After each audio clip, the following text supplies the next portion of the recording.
તમે ત્યાં મોદી સાહેબના મંડપના સ્ટેજ માટે 15 કરોડના ખર્ચા કર્યા છે.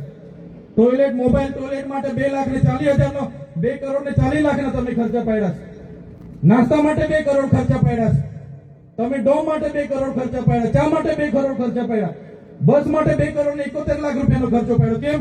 અમે સવાલ પૂછીએ એટલે તમને નડીએ છે? તમારા મનમાં ધુમાડો હોય તો કાઢી નાખજો ભાઈ. બરાબર છે. આ જનતાના ટેક્સનો પગાર આપણે બધા છે. આ જનતાના ટેક્સનો પગાર મને પણ મળે છે, તમને પણ. કલેક્ટર થી તલાટી થી લઈને કલેક્ટર સુધીના બધા તમે નોકર છો, અમે બધા સેવક છે. આ લોકો જે પણ કે અમે પ્રતિનિધિ છે, અમને અધિકારો આપ્યા છે. તમે અમને કેમ અહીંયા બોલાવ્યા નથી? ના સાહેબ, અમારે વિદ્યાર્થીઓ અમે કેવું પડે છે, અમને કઈ.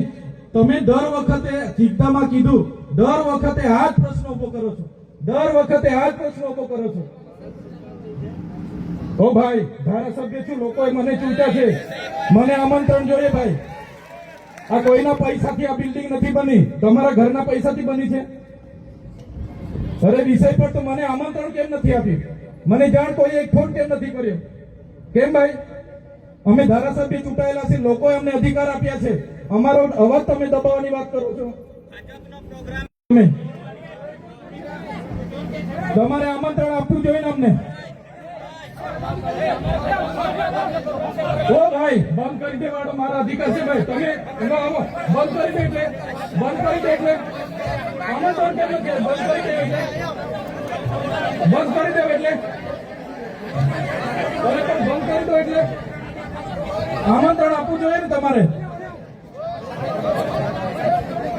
અમને તમે આમંત્રણ કેમ નથી આપ્યું ભાઈ? અમે ચૂંટાયેલા ધારાસભ્ય છે, અમને એક ફોન કોઈનો આવ્યો નથી. કલેક્ટર સાહેબની જવાબદારી છે.